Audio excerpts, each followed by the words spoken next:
안녕하십니까. 임상심사 2급 실기 핵심 요약집 강의를 진행하게 된 유상현입니다. 임상심사 2급을 이제 공부하시는 여러분들께서 이제 필기시험에 통과하시고 이제 실기시험을 본 경험이 있거나 또는 이제 실기시험을 앞두고 계신 그런 수험생분들을 위해서 이제 핵심 요약 강의를 진행하게 되었습니다. 임상심사 2급 문제는 필기시험 같은 경우에는 이제 80%가 넘는 그런 합격률을 보이지만은 실기시험 같은 경우에는 뭐 25%, 20% 이하가 될 때도 있고, 그래서 20%에서 15%, 20%, 25%이 정도 선에서 이제 합격률이 정해지기 때문에 굉장히 좀 난이도가 있는 시험이 되겠습니다. 그래서 이제 짧은 기간 안에 그 시험을 보기 위해서 여러분들이 이제 핵심 요약 강의를 신청하셨을 것이다 이렇게 생각이 됩니다. 임상심의사 2급의 어떤 그 실기시험의 출제 그 항목들이 이제 교재에 나와 있는데요. 그 항목들이 이제 첫 번째로는 기초심리평가, 그리고 이제 그 기초심리 상담, 그리고 심리치료, 그리고 자문이나 교육, 그 다음에 재활, 이런 데에 이제 범위가 정해져 있습니다. 그래서 임상심리사 2급의 어떤 그 요구되는 그런 내용들은 1급의 업무를 보조할 수 있는 기본적인 실무자들을 요구합니다. 그래서 가장 기본적으로는 심리평가가 주를 이루겠고, 거기와 더불어서 상담과 치료, 이런 것들이 요구가 되고 있다라는 것을 좀 이해하시면 되겠습니다. 임상심의사 2급 실기시험은 보통 단답형이나 아니면 서술형의 주관식 문제로 이루어져 있고, 한 18문제에서 한 20문제 정도의 문제들이 출제가 되고 있습니다. 그래서 이렇게 20문제 정도의 문제들을 출제가 되고 있는데, 시험 시간은 충분히 한 3시간 정도를 주고 있기 때문에 뭐 시험 그 시간이 부족해서 여러분들이 이제 시험을 못 보는 그런 경우들은 많이 없을 것이고요. 이제 그런 서술하는 데 있어서의 어떤 요령들을 조금 익히시는 게 좀 필요합니다.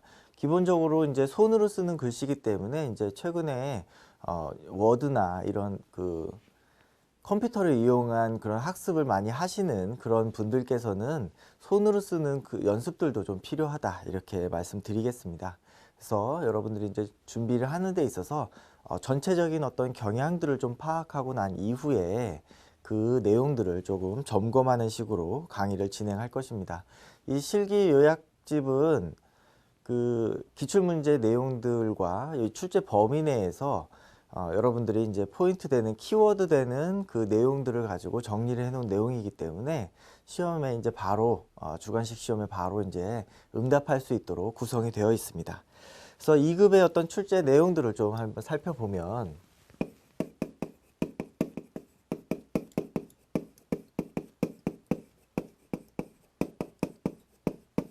네, 실기의 어떤 영역이나 범위들을 살펴보면,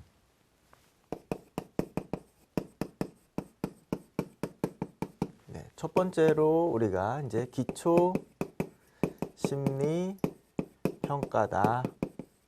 그래서 기초 심리 평가. 그래서 심리 검사를 이용한 평가라든지 아니면 행동 평가, 이런 평가들을 진행하게 되겠죠. 두 번째로 기초 심리 상담. 그래서 어떤 진단과 평가가 이루어진 이후에 또는 그 심리 검사를 진행함에 있어서 기본적인 어떤 상담의 이론과 상담 기법들에 대해서 알아보는 어떤 그런 영역이 되겠습니다. 세 번째로 이제 그래서 기본적으로 인지행동 치료라든지 미술 치료와 같이 아니면 집단 상담, 어떤 치료적인 상담들을 하는 병원 장면에서 그런 치료들을 기법들을 운영할 수 있는가 하는 것들을 좀 살펴보고 있습니다. 네 번째로는 이제 교육이라든지 자문, 재활과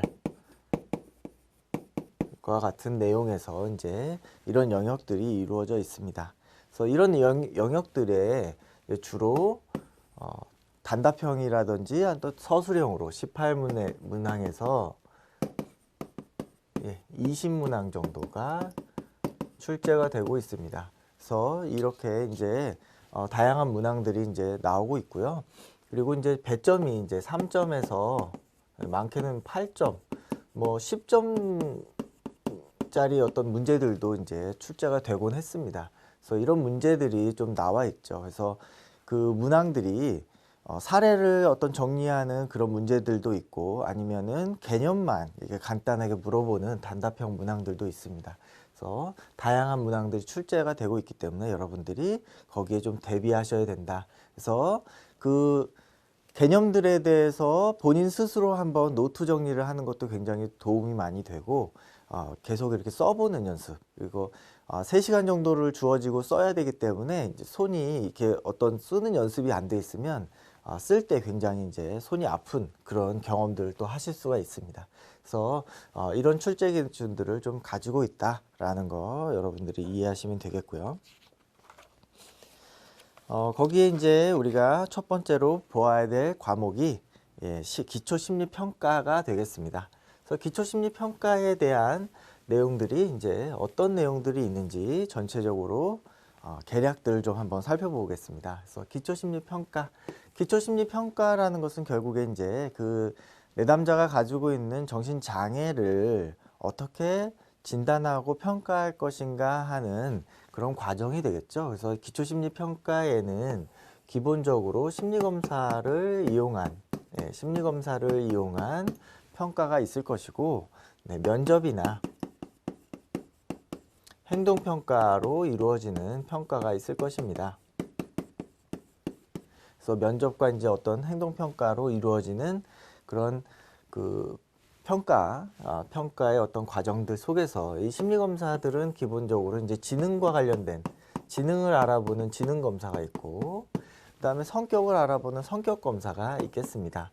근데 여기서 이제 성격검사라고 하는 것은 우리가 이제 주로 객관적 성격검사, 그리고 이제 투사적 검사라고 하는 것은 이제 투사적 성격검사가 되겠습니다.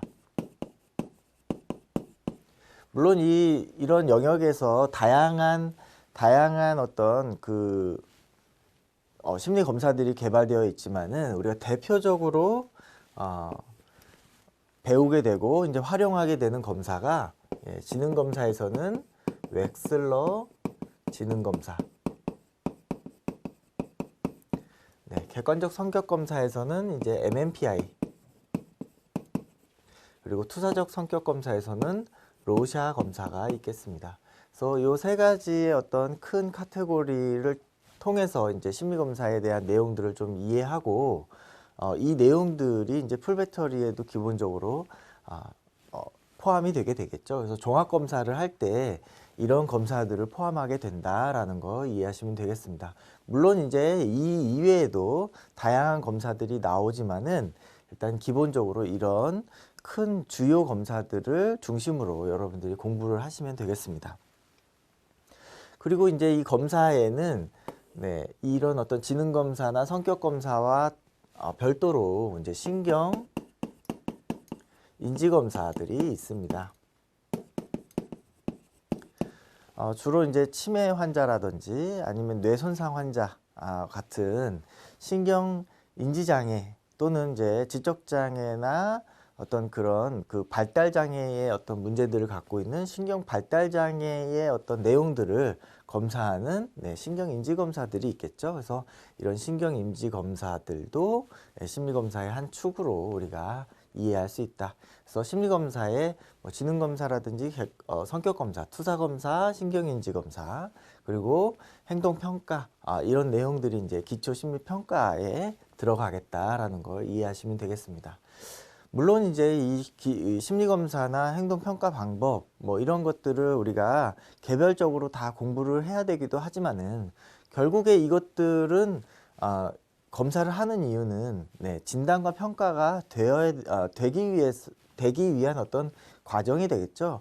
그래서 진단과 평가를 내리려면 사실은 이것들을 통해서 우리가 진단과 평가가 되려면 무엇을 진단하고 무엇을 평가할 것인가를 알아야 되겠죠. 그래서 무엇에 해당하는 것, 그것이 바로 이제 정신 장애 또는 이상 심리,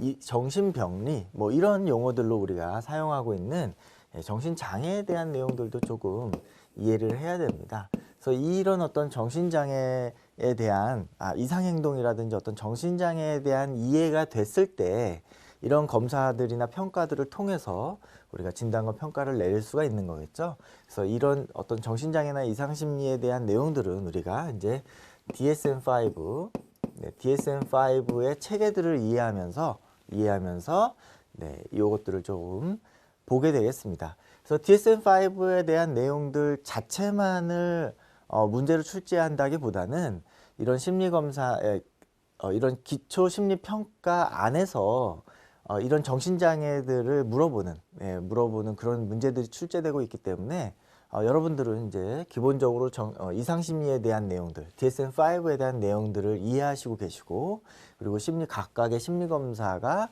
어떻게 진단과 평가가 내릴 수 있는지 이런 것들에 대해서도 이해하고 계셔야 되겠다라고 말씀을 드리겠습니다. 그리고 나서 이제 이런 어떤 정신장애에 대한 내용들, 심리검사를 통해서 우리가 진단과 평가가 되면 기초 심리 상담, 상담의 이론에 입각해서 어떻게 상담을 접근할 것인지, 그리고 심리치료에서 그러면 어떻게 치료할 것인지, 그리고 이런 것들이 이제 외부 활동에 있어서 교육이나 재활에 있어서는 어떻게 활용되는지가 이제 우리가 공부해야 될 내용이 되겠습니다. 그러면 이제 파트 1의 이제 기초 심리 평가 내용 살펴보도록 하겠습니다. 처음에 이제 나오는 내용들은 이제 심리 검사 기초에 대한 내용들입니다. 그래서 첫 번째 내용이 이제 테스트 바이 테스트의 장단점에 대한 내용이 나오고 있죠. 그래서 이 내용들을 보시면 테스트 바이 테스트라는 용어들을 여러분들이 좀 이해하시는 게 필요합니다. 테스트 바이 테스트, 어떤 개별 검사, 각각의 개별 검사다, 이렇게 이해하시면 되겠죠. 그래서 만약에 우울증을 진단하는 거다면 우울증에 관련된 척도, 또는 강박증을 진단하는 거라면 강박증에 관련된 척도, 이것들을 각각 해보겠다 하는 게 이제 테스트 바이 테스트다라는 것이죠. 이것과 이제 반대되는 것은 우리가 주로 이제 풀 배터리라고 하는 종합 검사, 그죠? 통합적인 분석, 이런 것이 좀 반대의 개념이다, 이렇게 이해할 수 있습니다. 그래서 장점으로 각각 개별적으로 한다는 것은 이제 하나씩 분석하기 때문에 시간과 비용 면에서 굉장히 경제적이다. 그래서 종합적인 검사를 하게 되면 쓸데없는 문항들도 이제 검사를 해야 되기 때문에 굉장히 이제 경제적인 측면에서 낭비가 될 수 있겠다라는 것이죠.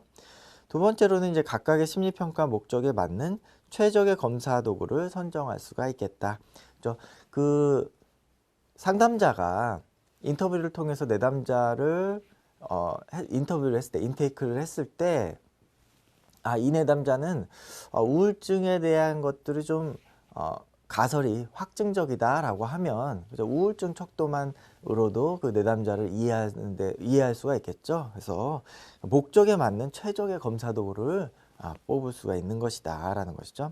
그래서 만약에 그렇게 된다면 내담자한테 굉장히 도움이 되는 일이겠죠. 그렇지만은 이렇게 이제 테스트 바이 테스트가 경제적이고, 그리고 최적의 검사 도구를 선정하게 되는 것임에도 불구하고 단점이 있는데, 그것들은 하나씩 분석하기 때문에 검사별로 세워진 가설들에 대한 교차적인 문제들을 보완하기가 어렵다라는 거죠. 예를 들어서 그 내담자가 우울증이긴 하지만 다른 어떤 불안, 어떤 상황적인 어떤 요건들 때문에 그랬다면 그런 부분들을 이제 교차적으로 검증해 줘야 되는데, 한 개의 어떤 테스트만으로는 그것들을 교차적으로 검증하기가 좀 어렵다라는 거죠. 두 번째로는 이제 각각 분석이 이루어지기 때문에 비교 통합 과정에서 피검자의 자아 기능이라든지 본능적인 힘, 방어 기제, 현실적인 요구들이 어떤 방식으로 배열되고 균형되어 이루어지고 있는지 전체적으로 이해하기는 좀 어렵다. 그래서 우리가 그런 가설을 통해서 굉장히 어떤 하나를 딱 집어서 이렇게 하게 되는 것은 최적합한 그런 어떤 도구 선정이지만은 그 상담자가 오히려 좀 실수할 수도 있고 그것이 아닐 수도 있는데 그 상담자가 보지 못하는 다른 부분에 대한 어떤 부분들을 우리가 놓치고 있을 수도 있지 않을까. 통합적으로 이해하는 건 좀 어렵지 않을까 하는 것이 이제 단점이 되겠다라는 것이죠.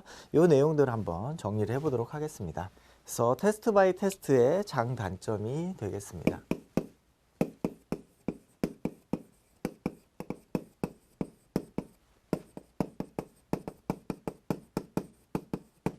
이것은 이제 다른 이야기로 한다면, 그죠?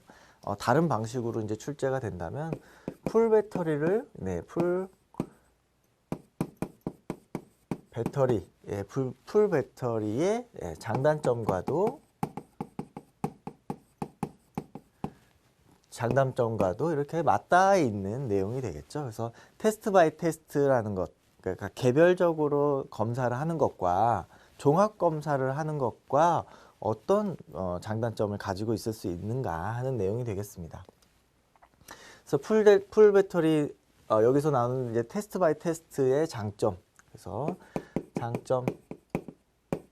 장점을 보면 기본적으로 굉장히 간략한 검사, 뭐 예를 들어서 우울증 검사다라고 하면 BDI 검사를 한 가지 하면 이제 20문항 정도로만 하기 때문에 굉장히 뭐 5분에서 10분 정도면 그 검사가 이루어지고 또 해석도 금방 할 수가 있겠죠. 그래서 실시 해석이 용이하다.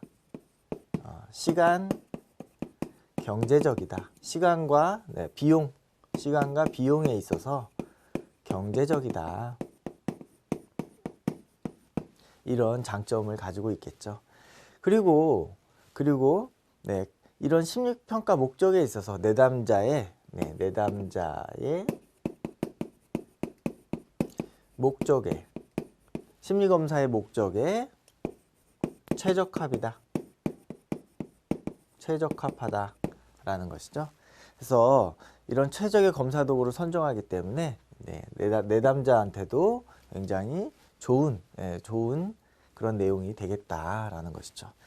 반면에 이제 단점은 이런 해석과 실시는 굉장히 용이하고 간편하지만 어떤 그 가설이 있을 때 예를 들어서 우울증을 하는데 우울증을 개별적으로 한다는 것은 상담자가 우울증에 대한 가설을 세웠다는 거죠. 그래서 그런 가설에 대한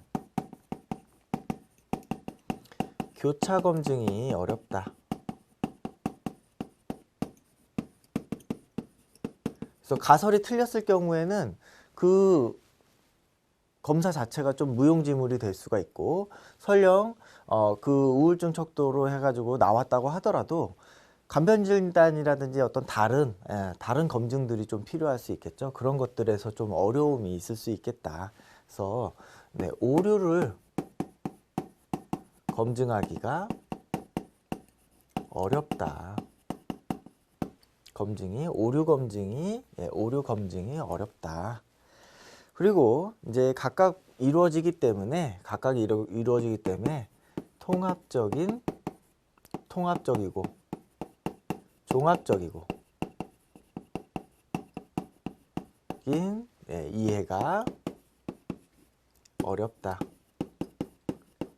내담자의 어떤 성격이라는 것, 내담자의 어떤 심리 상태라는 것이 한 가지 측면만 있는 것이 아닌데 다양한 측면에서 우리가 볼 필요가 있지 않겠느냐. 그래서 통합적이고 종합적인 이해에는 좀 어려움이 있지 않겠는가 하는 거죠.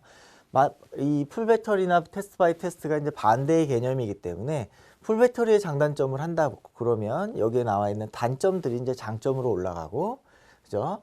장점들이 이제 단점으로 올라가겠죠. 이제 그런 방식으로 이제 여러분들이 정리를 하시면 되겠습니다. 그래서 이제 이런 테스트 바이 테스트를 할 때는 사실은 기본적인 전제가 필요합니다. 기본적으로 이제 상담자의 가설이 확정적이어야지, 이 상담사의 가설이 좀 확정적이어야지만 이런 어떤 테스트 바이 테스트를 할 수가 있겠죠. 이렇지 않다면 어떤 검사를 어떻게 할지에 대해서 이해하기가 어려울 수밖에 없습니다. 물론 이제 테스트 바이 테스트를 풀 세트로 만들어서 이제 할 수도 있겠지만 어쨌든 간에 이렇게 한 가지 검사만을 단일 검사만을 한다 이런 뜻은 좀 상담자가 어떤 가설들을 확정적으로 세웠을 때 이제 가능한 내용이 되겠죠. 이렇게 좀 정리를 하시고 뒤에 이제 심리평가의 목적을 좀 보도록 하겠습니다. 다음에 이제 심리평가를 그러면 왜 하는 것인가 하는 것이죠. 개념. 심리평가라는 것은 개인의 심리적인 특성을 이해하기 위한 일련의 전문적인 과정이다. 그래서 심리검사, 면담, 행동관찰 등의 다양한 방법을 하여 전문적인 지식을 가지는 임상가가 내리는 종합적인 평가를 말한다라는 것이죠. 심리평가라는 개념이 심리검사보다는 상위의 개념이다 라는 거 이해하시면 되겠고, 심리검사, 면담이나 행동관찰 이런 것들 다 포함한다 이해하시면 되겠습니다. 그래서 심리평가의 목적이라는 것은 임상적인 진단을 내리는 것. 예, 진단과 평가가 일단 기본적인 목적이 되겠다. 거기에 이제 뭐 자아 기능이라든지 방어 기제 이런 것들도 이제 우리가 확인할 수가 있겠고, 이런 어떤 그 심리 평가들을 통해서 그러면 어떻게 치료적인 개입을 할 것인가, 예후는 어떤 것인가 이런 것들을 이제 우리가 살펴보게 되겠죠. 그래서 이런 심리 평가가 이런 목적들을 갖는다라는 거 한번 정리를 해보겠습니다.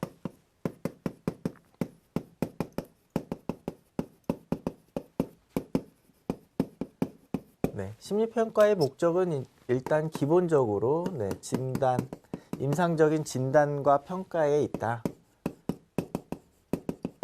예, 이런 임상적인 진단과 평가라는 것은 결국에 그 이상행동이라든지 정신장애, 이런 것과 관련되어 있는 내용들을 우리가 이제 진단과 평가를 하겠죠. 그래서 주로 이제 우리가 병원 장면에서 이런 진단과 평가가 내려진다는 것은 주로 이제 DSM-5 체계, 이런 체계들을 이용해서 이제 진단과 평가를 내리게 되겠다라는 것입니다. 두 번째로는 이제 이런 진단과 평가와 더불어서 그죠? 자아 기능 또는 방어 기제, 이런 어떤 현실 검증력이라든지 이런 여러 가지 내용들, 그래서 이제 뭐 방어 기제라든지 어떤 관계, 대인 관계, 정서의 문제, 이런 것들을 이제 확인하게 되겠습니다. 이런 그 확인들을 통해서 이런 진단과 평가라든지 아니면 어떤 이런 기본적으로 내담자가 가지고 있는 기능의 어떤 내용들을 확인하고 난 이후에는 치료적인 예후와 그리고 접근 방법에 대한 내용들을 우리가 고민해 볼 수가 있겠죠. 그래서 이런 평가들이 이루어져야지 이후에 어떤 상담을 할 것인지, 어떤 치료적인 개입을 할 것인지를 우리가 확인할 수가 있다. 해서 이런 내용들을 이제 심리평가의 목적으로 한다라는 것이죠. 이거 이외에도 뭐 예를 들어서 연구 목적이라든지 연구의 목적 또는 뭐 선별이라든지 배치, 이런 뭐 직장이라든지 이런 데서 이제 선별이나 배치의 목적으로 심리평가를 할 수도 있겠죠. 하지만 이제 기본적으로는 이제 이런 진단과 평가를 주요 목적으로 갖는다라는 거 여러분들이 이해하시면 되겠습니다. 밑에 심리평가 의뢰 시 유의사항이 있는데요. 첫 번째, 심리검사의 의의와 목적을 분명하게 명시해야 된다라는 것이죠. 그래서 왜 심리검사를 의뢰하게 되는지 이런 것을 명시해야 된다. 두 번째, 필요한 경우에 피검자에 대한 사전 지식을 제공한다. 그래서 어떤 그 배경 지식, 그죠? 백그라운드에 대해서 좀 이해할 필요가 있겠죠. 세 번째로, 신체적인 질병, 사용된 약물, 심리검사에 미칠 수 있는 요인들에 대한 정보들에 대해서 또 알려주어야 한다라는 내용입니다. 다음에 이제 나오는 내용이 심리검사 도구 선정할 때의 고려사항이 되겠습니다. 그러면 우리가 심리평가를 위해서 이제 심리검사를 해야 되는데, 그러면 이런 도구들은 어떻게 선정할 것인가 하는 것이죠. 거기에 이제 제가 키워드를 정리해 놓았는데요. 목적에 맞는 그 심리 검사를 선정해야 되고, 두 번째로 신뢰도와 타당도를 검토해야 되고 실용성을 검토해야 된다라는 것이죠. 그래서 이 고려될 사항들이 이제 서술되어 있습니다. 첫 번째로 이제 심리 검사의 목적을 분명히 하고 그런 목적 달성에 적절한 검사를 해야 된다. 결국에 이제 내담자의 어떤 복리, 내담자의 어떤 복지에 맞는 적합한 검사를 해야 된다. 우리가 무조건 풀배터리를 해야 되는 것도 아니고 무조건 한 가지 검사만 해야 되는 것도 아니고, 그것들은 내담자를 이해하는 데 충분히 필요한 어떤 그런 목적에 부합해야 된다는 것이죠.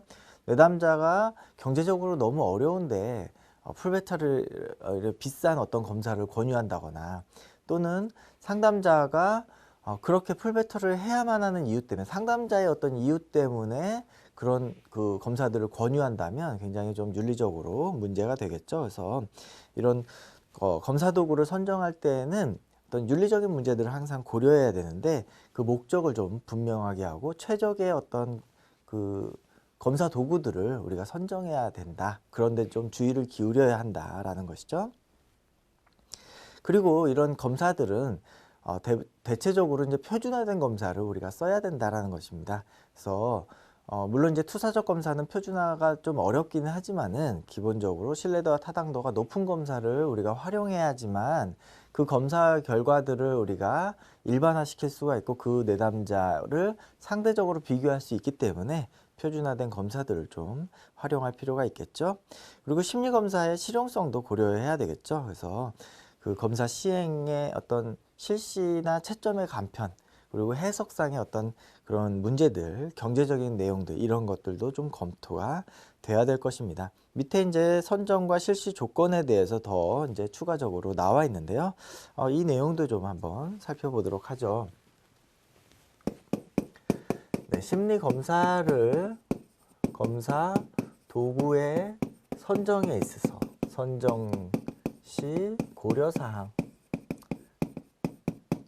결국에 이 고려사항이라는 것은 결국에는 이제 윤리적 검토가 되겠죠. 윤리적인 검토 내용이 될 것입니다. 그래서 첫 번째로 우리가 이제 목적에 맞아야 된다. 목적에 부합할 것.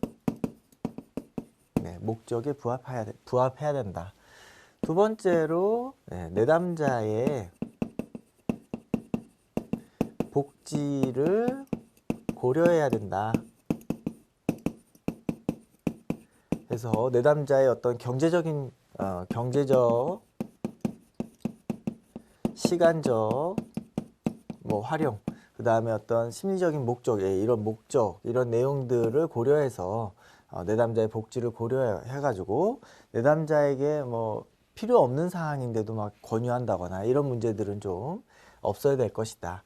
그리고 세 번째로는 그죠? 실시나 해석에 있어서 해석의 용이성, 이런 것들이 있겠죠. 그래서 실시를 할 수 없는, 예를 들어 시간이 너무 촉박하거나, 그죠? 그리고 해석을 하고 그 다음에 이제 해석 상담도 해야 되는데 그런 것들이 너무 어려울 때, 그런 어떤 내담자의 여건이 안 될 때 그런 내용들도 좀 우리가 고려를 해보아야 할 것입니다. 그리고 사실은 이제 추가적으로 굉장히 이제 중요한 내용이지만 상담자의 훈련 정도, 전문성들을 좀 고려를 해봐야 되겠죠. 상담자가 예를 들어서 로샤 검사를 할 수 있는 정도의 역량이 아닌데 내담자한테 로샤 검사를 이제 실시하거나 해석한다면, 그죠? 그 상담자가 제대로 해석하기가 어렵겠죠. 그래서 그런 상담자의 전문성 정도, 내가 어느 정도를 실시할 수 있는지 이런 것들 좀 전문성이나 한계들 또는 한계를 인식하는 것도 좀 필요하겠다라는 것이죠. 그래서 이런 그 검사 도구를 선정할 때도 윤리적인 검토들이 좀 필요하다 해서 이런 문제들을 좀 보시면 되겠습니다. 그 다음에 이제 나와 있는 것이 이제 투사 검사와 객관 검사가 일치하지 않는 이유, 이렇게 나와 있죠. 그래서 투사 검사와 객관 검사에 대한 어떤 특징들을 좀 이해해 보는 것이 필요합니다. 그래서 투사 검사와 객관 검사가 일치하지 않는 이유는 성격이 복합 구조로 이루어져 있기 때문이고 각각의 심리검사가 성격의 상이한 수준을 측정하기 때문이다. 측정 방법에 관련된 요인이 그 결과에 많은 영향을 미치기 때문이다 라는 것이죠. 이 투사검사와 객관검사가 일치하지 않는 이유들을 좀 살펴보면 뭐 투사검사, 객관검사뿐만이 아니고 다양한 검사들이 각각 정의하고 있는 심리에 대한 구인이 다릅니다. 무슨 얘기냐면 우리가 이제 심리를 측정한다는 것은 이 심리라는 것이 이제 추상적인 개념이기 때문에 직접적으로 측정은 좀 어렵다라는 것이죠. 그래서 이 심리를 측정할 때 다양한 구성 개념들을 갖습니다. 이것들이 이제 조작적 정의다 이렇게 이야기를 하고 있는데 조작적으로 정의를 하죠.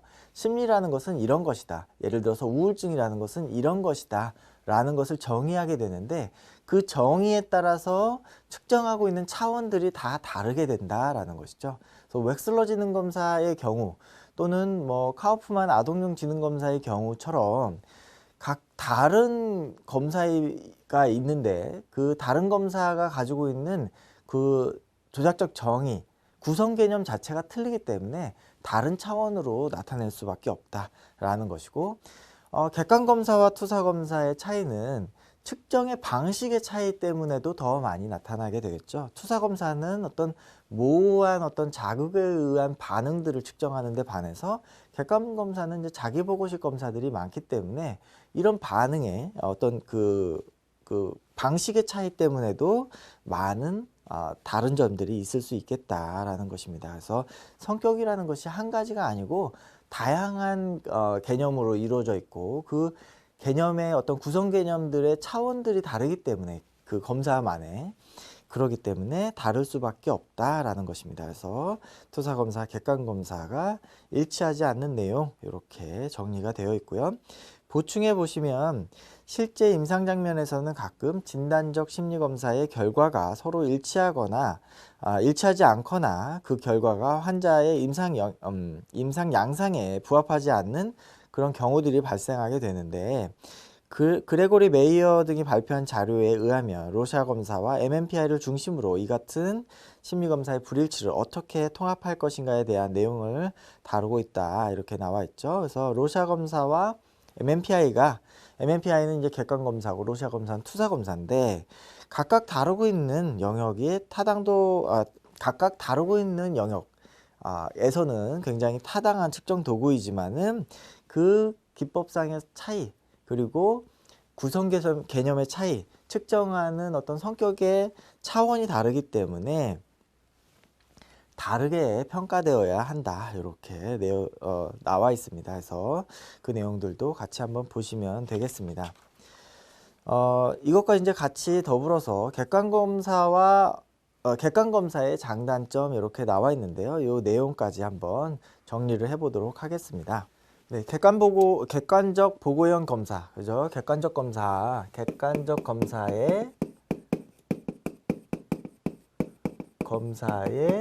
장단점이 되겠죠. 이거는 이제 반대로 얘기하면 투사적 검사의 장단점이 되겠습니다. 투사적 검사의 장단점이 되겠죠. 그래서 장점과 단점을 좀 한번 알아보면 이 내용들이 좀 정리가 될 것입니다. 교재에 이제 잘 정리가 되어 있는데요. 객관검사라는 것은 실시의 어떤 간편성이 있다. 용이함이 있다. 용이성 이런 것들이 있죠. 실시뿐만 아니라 이제 해석에 있어서도 투사검사보다는 좀 더 실시가 간편하고 해석도 이제 간편한, 좀 더 용이한 그런 검사가 되겠죠. 그리고 이 검사들은 이제 신뢰도와 타당도가 이 투사 검사에 비해서는 굉장히 높은 편이 되겠습니다. 왜냐하면 표준화된 검사이기 때문에, 표준화 검사이기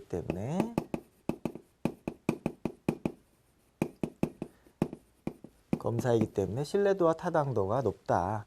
그리고 이 어떤 검사들은 기준 집단에 의해서 상대적인 비교가 가능합니다. 그래서 그것들은 객관성이 증가한다, 증대된다 이렇게 이야기하죠. 그래서 상대적인 비교가 가능해진다라는 거 이렇게 이해할 수가 있겠습니다.